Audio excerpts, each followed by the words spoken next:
and whatever I see is smiling at me. Love is who I am.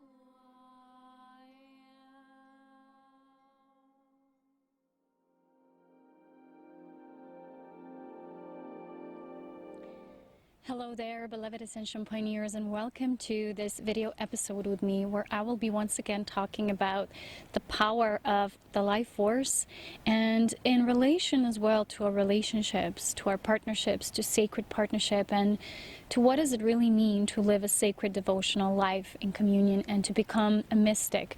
So this week, I began my week with someone, my friend, sending me an article about a few facts, whether we are and ever were. This is something we just know, we just feel it was a part of our path.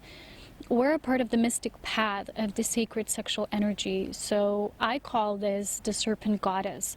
What this means is the awakened sacred feminine, the mystic part of the feminine, because I've talked about this before, that the creation force of the feminine in creation has three main aspects, the life giver, the mystic, the dark void, which is sometimes known to us as that which I call the Serpent Goddess, the pure creation force, that untamed raw power of our sexuality, which is basically creative life force energy in terms of what truly makes us who we are as creator beings. And then the second aspect is the nurturer, the life giver, the mother. Sometimes we call this aspect the Mother Mary. While the first aspect many times in the past has been called the sacred mistresses, the enchantress, the high priestess. And then the third aspect is that magical inner child. And I've spoken about this before in my video about three faces of the goddess, and the dark Madonna and the dark goddess and things like that, which has nothing to do with dark energy at all. Just that void, the void of the creative potential for all life to flourish and blossom. And that third aspect is a part of us that then experiences this life force. When we begin to ascend in our physical body, we will want to fuse with all these main archetypes. So this video, as I talk about the power of the woman waking up and rising, it's not just for women, because we are being called to these sacred partnerships. So men and women, the male and female, basically masculine and feminine aspects of the root of creation coming together and creating this third energy that we call life.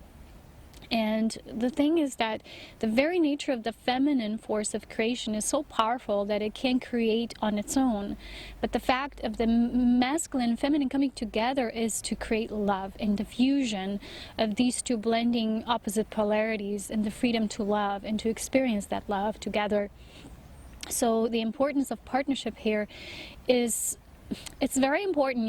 It's almost like when you master your isolation, when you master your inner realm of being, when you're comfortable with yourself, you know how to create with yourself, you're already walking your highest path. Not like so many people sometimes say, oh, I will also want to wish to live this path, or I also will one day live this highest path. It's not like waiting it to happen for you. But those of you who really feel you're already engaging in it, you're consciously creating it, and still you feel like maybe there's something else there, that's this void that wants to be filled. And that void is what I call the sacred partnership. It's the space that we're creating for the sacred partnership. But for a lot of us, we needed to master ourselves first so that we can have the benefit of that in complete innocence and purity. It's almost like when you see two children playing together in the Garden of Eden, and they're just playing, and while they're playing, they're also already engaging with life, participating with life, and co-creating. So I want to start this video topic by saying that it's a very beautiful day here. We have the energy of the spring, although it's still winter, it's January. But the ice is cracking, which is because we have this spring wave coming in, and it's this feeling, the energy feels like we're breaking, our heart is cracking as well. And when we have those heartbreaks on our path, it's basically what ignites us to grow even more. Because, if you were in this path of the mystic, you've probably had a lot of relationships in many different ways and forms, and people were drawn to you, they were magnetized to you because you had so much life force within you, which maybe you haven't always understood how to cultivate and master it to its highest potential, but that's what we're here for.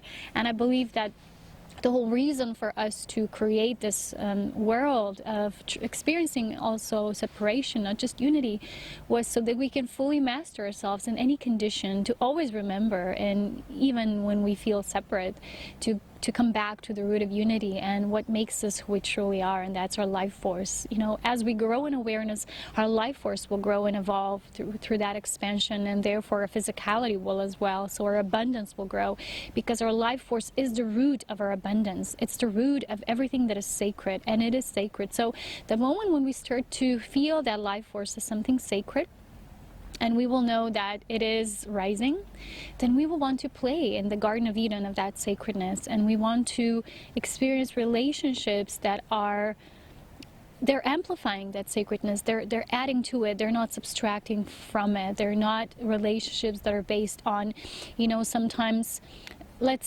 see that experience, for example, when a man sees a powerful woman goddess, and he wants to, in a way, tame her and claim her and control her, dominate her, rather than to co-create with her. But that man, therefore, needs to grow in his own power. But that's just one of the physical expressions of what was happening on this planet. And we had this conversation recently with my mom when she said, for one of the actresses that we really like, and she said, wow, she's such a powerful woman and so full of life. She's always creating something, and she's so sparky. You know, for these people I always call, they're sparky. They're just so charismatic. You know, we emanate that magnetic life force, and people are drawn to you, and you can literally light up the room. This is just not because you're special or chosen or anything like that. It's just because you, on a soul level, have developed the potential how to harness your life force, and you magnetically are shining with the life force, and people and places and in situations is just drawn to you because you bring the life force to this world of creation. So we were talking about how many times a lot of these women are single, or they can find an equal partner. And then my mom said she's been reading something about another woman that said, well, men are always afraid of me. You know, they can't relate to me. It's like I'm too much for them. And I'm sure that a lot of women who were so powerful in the way they harnessed their life force energy had the same, very similar experiences in some degree, in some way or form. But I want to talk today about the aspect of us that was fearing this power. So the rise of the Serpent Goddess is what came through this week, because it really started to come through, and I witnessed this myself, within myself, that it was almost like this feeling that I'm beginning to become unstoppable, because before I could allow still for certain hooks or people who are not of respecting that sacredness, not respecting a woman for what she truly is and her worth and value in this part of creation. Because I told you this before, that as we begin to play this role of separation, and you look back in your history, in our history, you will see that what happened is that the patriarchy, the dominant control of the overriding, distorted masculine, hidden and suppressed the feminine, the sacred feminine, and because they started to fear it and they didn't want it, they said, let's try to play this role of creation without it. So they were suppressing it, and you can even see it in certain sacred scriptures. It's almost like it was all about the enlightened one as being just a male. There was nothing about the power of the sacred priestess and the woman. So a lot of this was hidden and suppressed and even avoided. And the sacred sexual life force that the feminine, as the womb of all creation, carries, was almost like eliminated from the whole equation. So what's happening now is that because of this hidden power of the feminine, because there was suppression of it, because an aspect of totality and that wholeness, when you look at the nature of the truth, they can't exist without each other. So when the masculine aspect says we're going to suppress the feminine, they do that within themselves. So they've lost this witnessing of their own harnessing of that feminine, that sacred creativity life force. So with that, both energies fell. It wasn't just one. So it was to the detriment of ourselves. So what took place was the elimination of that element within ourselves. Almost like, if you know some of the creation stories, that certain star races or populations, what they've experienced when they had let's say they overrided the experience of being too technological or going too much with the mind and what they were creating. Again, they did the same thing,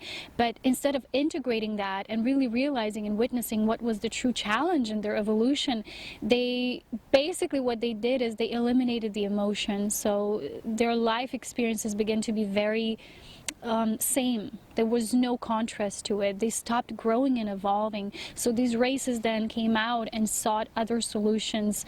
So they were trying to create these hybrid populations and, mix their DNA with other races so they could once again implement the element of emoting, of feeling in life back into their experience. So they would start again to evolve. Because when we do that, when we deny any aspect of ourselves, we begin to grow. We stopped the beginning of growth on this new level. So this took place, and now with this rise of the feminine, and you can see this even in the society. It's not just, when we witness that within ourselves, how we're growing, because we're all, no matter what gender we are, we're evolving this within ourselves, male or female. And this we can feel by that life force. That's the Holy Spirit, is that sacred, untamed goddess life force. And I know I've read sometimes, I see these snarky comments with people when they say, oh, I've read this recently just on Facebook. Someone posted something like, would you just stop with this God, goddess, nonsense? We are nothing. We're just void. We're nothing. So just stop saying that, because you're already limiting yourself. And I'm thinking, well, yes and no. Of course we are all of it. We are beyond.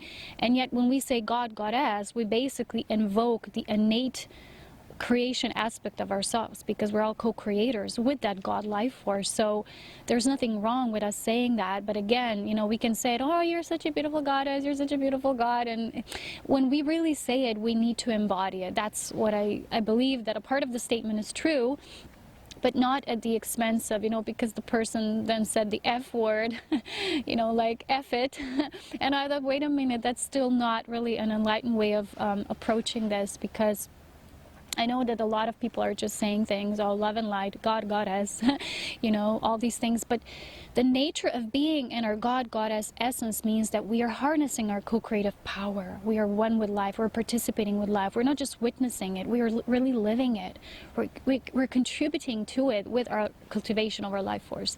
So as now the rising power of that serpent goddess, of that sacred creative feminine is rising, so will also the masculine aspect of source will be lifted up as well. So instead of men fearing this power in women and think of it as an opposing, confronting outside authority, this is still going to create separation. So I said this video is not just for women, it's for men as well, because we're in partnerships, and this is an encouragement for all of us, for women to not fear their power, because maybe sometimes in general, most cases still, what I am witnessing and experiencing, it's the women who are going a little bit further. But that's not because they are more worthy or, because in a way they're stronger. It's just that it's how it was. It's how it was designed for the woman to be a life giver, a way shower, but not as an exclusion to the male aspect, because what's happening is she creates then this space of inviting the male to also play the role of the protector, of the nurturer, of the divine masculine, but not to the extent that we have been playing out this as a distorted masculine, which was the man is the provider, the man is the only provider, the man can be the provider, the woman can also be the provider. But the most beautiful truth is that they're both all.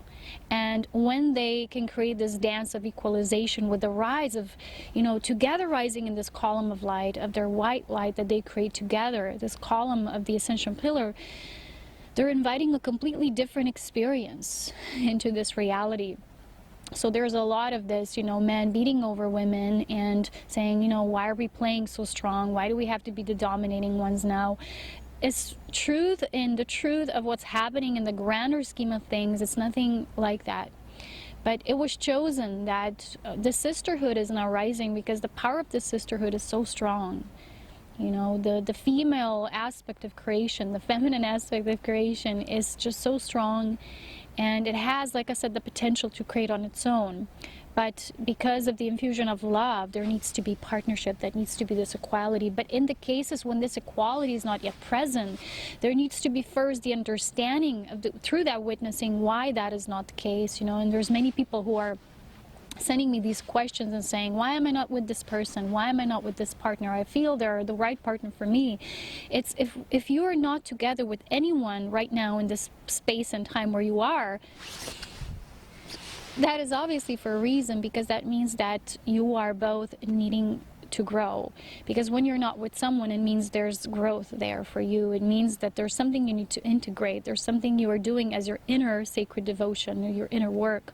And a lot of people are asking themselves these questions, and why is this not happening? Why is always this why? Because they're looking things as an external event rather than the synchronization process which is occurring. And if anything is not like moving in the direction where you want it to go, release that control, allow your life force to show you where it needs to go, and be with that sacredness. Just be with it.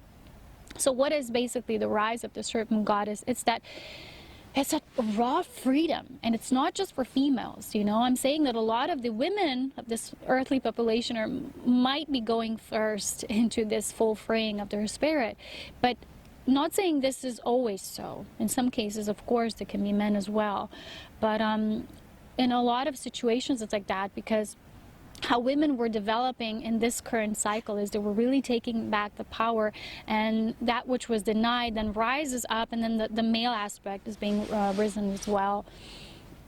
But that life force, which is so pure, so untamed, when you no longer have to think in terms of playing the roles you're playing, because a lot of the roles have been placed, not just on women, men as well. The things we think we need to do, how we need to participate with life, but allowing the life force to show us in each moment where it wants to move, how it wants to move.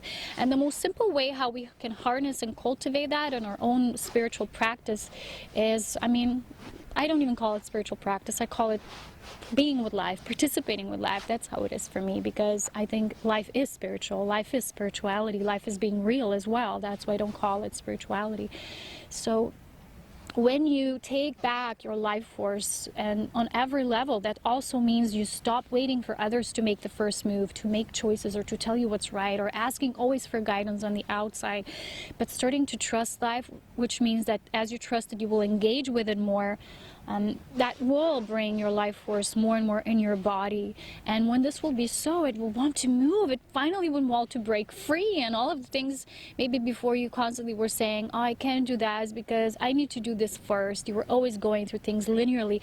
The life force is not linear. The Serpent Goddess is doing things the way she feels is right. This is this higher self discernment, this sovereign, this mystic is always in the knowing, even when our human is like, what? No, I need to do this first, or I need to do it that way. The inner mystic, the path of the mystic is in knowing. It's such high intelligence because it comes directly through life force. It doesn't come through that control aspect of our being. It's really sovereign. It's so firm that the moment when we start trusting it, it's when we break free. We break free through that shell, which we think it's our human, but it still can be more. We can be so much more in our human experience. There can be so much more potential in what we're going to experience as we're elevating ourselves through that freeing up. So the Serpent Goddess is that untamed life force. And what happened to me is in this beginning of this week, as I got this guidance and about the sacred sexuality, and how these, you know, they were given these signs and confirmations if you're in this path. I'm like, I have all these 10 points. It's interesting. And then I went outside, and the first thing that I found outside in nature was like this tiny wand, like this stick in nature, and it had like a serpent head on the beginning. I said, wow, I'm going to paint this. I'm going to create it like a tiny little snake, because the serpent represents a rising Kundalini force, the sacred fire, as it starts to move up our body, as our DNA begins to illuminate itself, and as we start to remember who we truly are, and then cultivate and use that. So I also want to say something else now in terms of partnerships and relationships, because a lot of people who are in this path, what they're using is they're using the word that they have a special connection with someone. And again, the word special still creates separation within us as well. And this is something Spirit reminded me to share in this video as well.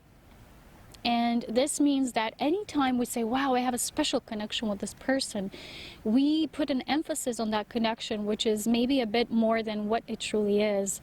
You know, a lot of times we say, wow, our soulmate relationships, or these type of relationships, or those type of relationships, and we kind of create a bit of exclusion to it. So the nature of divine partnership, and I've shared this with you in every one of my videos, you know, devoted to this topic, is the devotional partnership, the sacred partnership, is two beings who are already whole and coming together in their wholeness. They're not there to mirror to each other their flaws or perceiving flaws, and you know, they're not there to do the healing. They're here as completely total beings in their own wholeness, coming together, and in that wholeness they will create that third energy, which is also whole and it's pure. And a lot of times we talk about the power of Immaculate Conception. And the Immaculate Conception, in truth, it doesn't mean that a woman gets seeded through spirit alone and she does not need any male contribution. That truly what that means is two beings who can conceive anything. It's not just maybe a physical child or things like that, but what they will conceive and create together, it will be through that purity of their wholeness. They won't have any faulty matrix-based energies around it, and they will continue to create through that, but they will be creating things of that Immaculate Conception, that purity, and they will be channeling for that energy of pure spirit. So that's what it truly means. And any time that we don't understand what the word special still creates, we put such a condition, we put expectation on those relationships that are so special. In truth, all of our relationships are special. Every single one is a treasure. But sacred devotional partnership is two whole beings coming together in the celebration of that life force to serve the light of Ascension, to serve the light of Holy Spirit, which is the eternal infinite life force. So when we think of the nature of these different categories of relationships, we have to know that soulmates, what is really a soulmate? Soulmate can be anyone. So basically, I read this once and it really resonated. In truth, we're all soulmates, because soulmate is just, can be anyone, but it's someone that is agreed, has a soul contract and agreement to come specifically to share something, a part of the journey with you. And it doesn't have to be romantic or special or anything like that, because it teaches you more about you. But sacred devotional partnerships are two beings who are already whole. They don't need to learn more about themselves. They already have witnessed themselves, and they have remembered their soul essence, and they come together for a greater purpose, which is beyond just themselves. So they're moving further into this group consciousness of greater union. They're synthesizing many more factors into this whole equation. It's not just, their reality is no longer just about them, because they already mastered themselves. They know, and they're continuously now sharing and, you know, like reverberating out this mastery into other streams of consciousness. So then when we talk about the nature of soul family, these are certain people who are within the close proximity of our soul group. So they might feel more similar, more related in our energy. But when we talk about devotional partnerships, these two beings, you know, sometimes in most cases, well, basically for me, that's the ultimate. They need to look into the same direction. They need to have the same vision. They need to walk a synthesized path in union. And I just had recently this experience when someone came to visit, and they said to me, wow, you and this person would be such a beautiful couple. It's just someone they know. Wow, and that person is so beautiful, and you're beautiful. You think similar in some cases. And I was pondering about that, how this is still a belief in us. We still believe that two, like as a couple, need to be together because they either look good together or they have certain same ways of thinking. But being in sacred devotional partnership is not just how you think together, you know, how you look together. It's about the path that is already, in a way, it's destined for you because you've chosen to serve together in that form. So as the Serpent Goddess, God Goddess, life force awakens within us, we will be magnetized together through that life force. It's not going to be through our human control. So I look at every being who's ever crossed my path as my soulmate, in a way. But I don't necessarily then see them as my life mate, as my, someone who has that sameness in terms of life path orientation and what they have come here to also create. Because co-creation can only happen through beings that can share a certain similar soul alchemy. So it has to be this way. But it's still not a special connection. The word special can create, like I've said, so much tension around this, and there's many people who have been hooking themselves to a certain person and they can't let it go because they have this idea that this is someone right for them. But it might be someone's right for you in that moment. But when we truly work with the life force, we have no expectations because we trust our life force, our spirit so fully that we know that it will always deliver us what we need, because we are abundance. We don't have to chase it. It's not something we create out of that fear, because fear is fearing the void. You believe that void is something that creates lack, when in truth void is the space for all creation to take place. That's what the void truly is, and that's the path of the to embrace that, and to really first know that the sacred partnership, the sacred devotion begins with you, and when you cultivate your life force. So I'm going to show you one very simple exercise what you can do. Lately I've been doing this practice that before I go to sleep, I have a little bit of my own, I don't know, I don't even call it ritual, because I always say, ooh, I'm just going to lie down, whatever comes through, comes through. And recently what I've been doing is this combination of just, I don't know, I have been doing this, yesterday I did this outside. I listened to some tantric music, and I just allowed myself out there in nature. It got warmer now, so I could do that, to just feel my body, to just feel life force, how it wants to move, sing, dance, whatever it was. You know, it's good that you're alone, that you have that sacred space for you. But as it came through, I felt a feeling of such freedom that I've never witnessed in myself before. It was such liberation, because many times we say, oh, I can't do this now because I'm here and maybe someone sees me or something happens, you know. It's like, when you are in that full freedom, in that full liberation, you will no longer even think. You'll just be surrendered to that life force, and it will govern the whole of you. You will become it. You are it anyway. So I had this experience, and then in the evening, before going to bed, I had this experience of lying down. I just started speaking this light language. It was very weird because I had no control over it. It's like the tongue had its own way of moving and shaping itself and creating these weird words I didn't understand, but I knew they were light language. And I want to stress this about light language, that a lot of people are sharing it, and they're saying we're receiving these codes and they're doing these channelings for others, but light language is so unique for us. Light language, when we transmit it, when we receive it ourselves, it's for us. It gives us codes, and then these codes will become something on our human level and our vessel for consciousness, because they will come and bring us what we need in this moment, these light particles, and still we will need to somehow embody it. We'll need to integrate them. And this will happen on a conscious level. So although we might not understand this unconscious, you know, sayings, but they are for us. They really are for us. That's why I don't share my light language, because I know it's just for me, and even I don't understand it. So when this came through, I allowed the life force to come through that way, and then it became singing, and then it was a lot of breathing in between. And when you know that it's truly moving the energy through you, you will be buzzing with electricity, you will be feeling light pulsations, you will be feeling more expanded than ever before, and then you can have the best sleep ever. I really recommend that. A lot of people are still participating in what they call light transmissions from others, or what others are sharing, but that's just a starting point. Eventually in your mastery, you will be called to activate your own Serpent Goddess life force. You will be really called to create a witnessing stage and a co-creative stage just for yourself, because to become a master of your life force is to become a uniquely creative being, not just watch or participate and engage in creations of others, which is just one level of our experience. But we need to become so full of life force in terms of what will we be creating. Because so many people are asking, what's my path? What's my path? And they're trying to mentally assess that. Well, the life force, the Serpent Goddess, knows your path. Your life force is moving you. You're always where you need to be. But a lot of people have been cutting themselves from this part of their core creation self, and they haven't been able to that degree to witness themselves such a way, because they had never had that experience, so they don't even know how it is. But once you have it, you never can go back. It's an experience where you just can't go back. It permeates all over you, and it's just an amazing experience. I recommend that you create the secret space for yourself.